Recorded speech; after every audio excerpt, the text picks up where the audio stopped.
Part 1. When the spirit grows heavy and energy dies. Look, I've spent a good portion of my life studying Miyamoto Musashi, and there's something he understood that most folks today just don't get. You're not exhausted because your body gave out on you. You're exhausted because your spirit's carrying weight it was never meant to bear. Think about how you wake up in the morning. Before your feet even hit the floor, you already feel like you're running behind, don't you? You spend your days chasing after results that don't really matter, scrolling through endless feeds of other people's lives, drowning in a sea of noise that never stops. And when night finally comes, even your rest feels restless. We slap a fancy label on it, burnout, like naming it somehow makes it easier to swallow. But Musashi, the greatest swordsman Japan ever produced, would have called it something entirely different.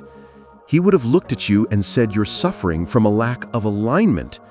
As he taught, your exhaustion doesn't come from what you do, but from why you do it.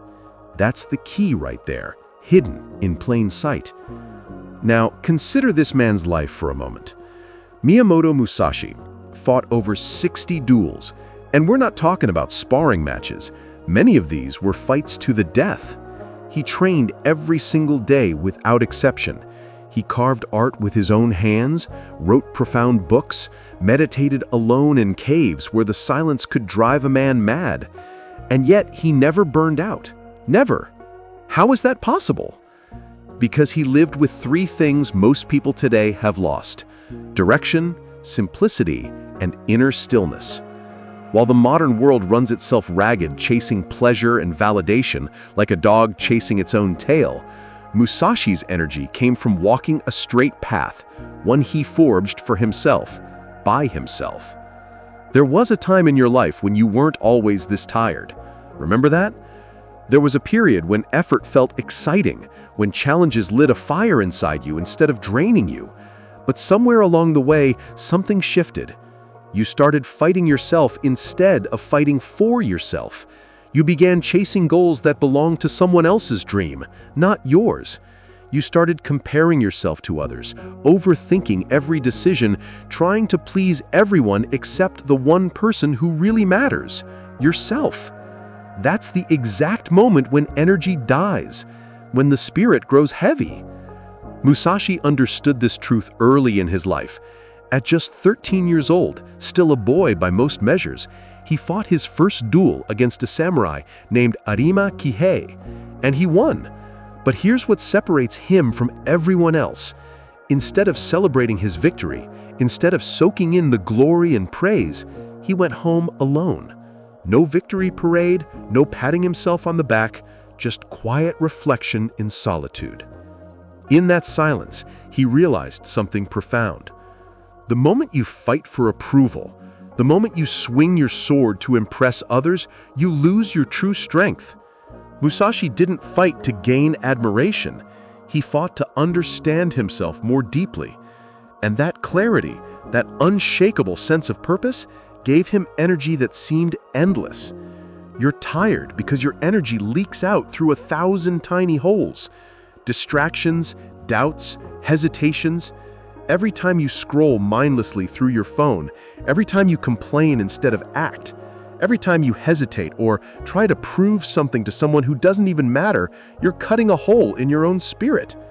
The fix isn't to rest more, though that's what everyone tells you.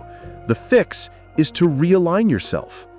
Decide what truly matters to you, not what society says should matter, not what your parents want, not what looks good on paper, but what actually matters to your soul. And then let everything else fall away like dead leaves from a tree. That's the first step to never feeling tired again. That's where the journey begins. Part 2. The unbearable weight of too much. Musashi lived like a ghost passing through the world, carrying only what was absolutely necessary. In his later writings, he put it simply: do nothing that is of no use. 4 words that could transform your entire life if you really heard them. He slept on the floor, no soft mattress, no pillows to prop up his head. He traveled light, often barefoot, sometimes without even a change of clothes. Every single possession, every thought that crossed his mind, every attachment he formed, all of it was examined as a potential weakness. He knew that in battle, excess weight meant death. One extra thought at the wrong moment could be the difference between living and dying. Now look at today's world. We carry the complete opposite. We're weighed down by endless mental baggage, notifications pinging every few seconds, gossip we pretend not to care about, overcommitments to things that don't move us forward, perfectionism that paralyzes us. These are all small stones that pile up one by one until they crush us under their collective weight. Musashi removed everything that slowed him down, and he didn't do it because it looked noble or because some teacher told him to.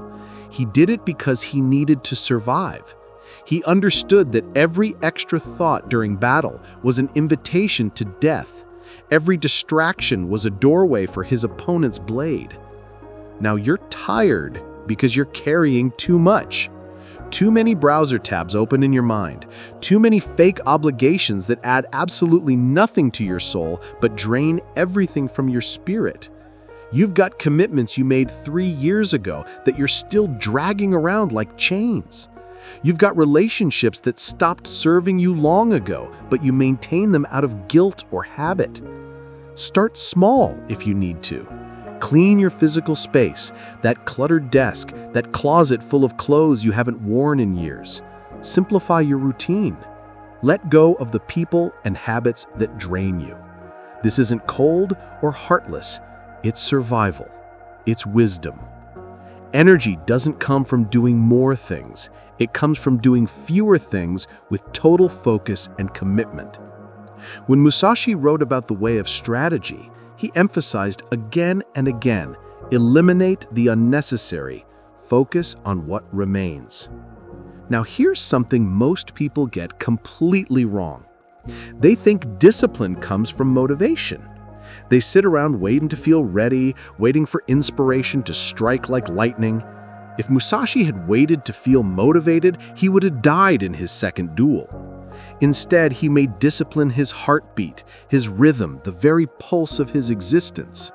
He trained whether it rained, whether the sun burned mercilessly, whether winter froze his fingers. There are historical records of him spending entire days perfecting one strike, one movement repeated thousands of times until it became so natural, so effortless, that it was like breathing. He once said, "You must understand that there is more than one path to the top of the mountain." For him, training wasn't about excitement or feeling pumped up.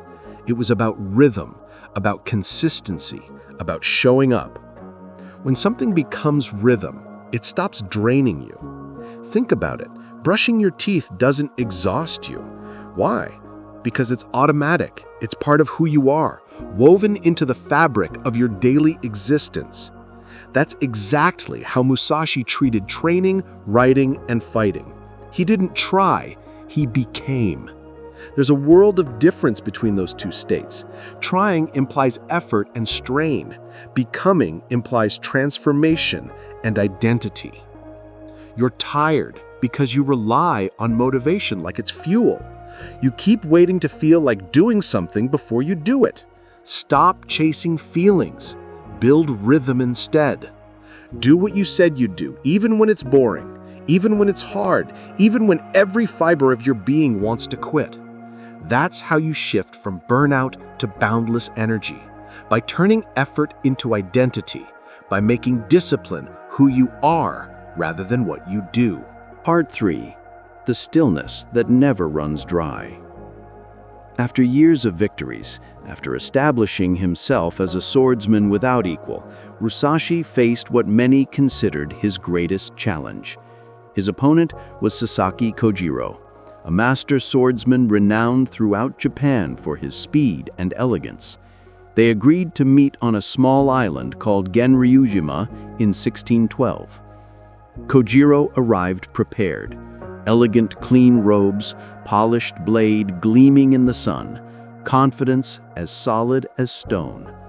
Then Musashi showed up late, deliberately so, unwashed and disheveled, wielding a wooden sword he'd carved from a boat oar on the way to the duel.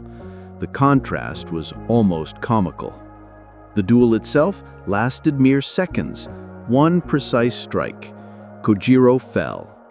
And here's the part that really tells you who Musashi was. He turned and walked away without a word. No celebration, no waiting around for applause or acknowledgement, because for him, victory wasn't the goal. Clarity was. He wasn't attached to winning. He was devoted to mastering the moment itself. You're tired because your energy depends on outcomes. You chase the next milestone, the next win, the next bit of validation from people whose opinions shouldn't even matter. Every time you attach your peace to a result, every time you make your happiness conditional on some external achievement, you surrender your power. You become a slave to circumstance. When you act without attachment, you act freely.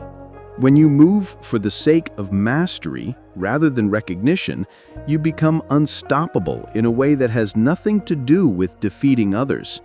Musashi didn't win that duel because he fought harder than Kojiro. He won because he fought empty. His mind was still, his purpose crystal clear. As he taught, think lightly of yourself and deeply of the world. Detach from results, and you'll discover the same energy that carried him through an entire lifetime of challenges. This is what he meant by walking alone, not isolation, but independence from the opinions and expectations of others. Now, here's something that might surprise you. Musashi's energy didn't come from aggression or constant motion. It came from stillness. Between duels, he would meditate by rivers for hours, paint delicate artwork, carve wooden sculptures with patient hands. He believed deeply that the way of the sword and the way of art were fundamentally the same thing. Both required presence, calm, and flow, a state where the self disappears and only the action remains. He once said, "From one thing, know 10,000 things." What he meant was this: if you can master stillness in one part of your life, it naturally spills into all other areas. Mastery in one domain teaches you the principles of mastery itself. You're tired because your mind never stops moving. You wake up already in motion. You eat while scrolling. You exercise while listening to podcasts. You even rest while your mind races through tomorrow's worries or yesterday's regrets. There's no actual stillness anywhere in your life. The samurai understood something we've forgotten.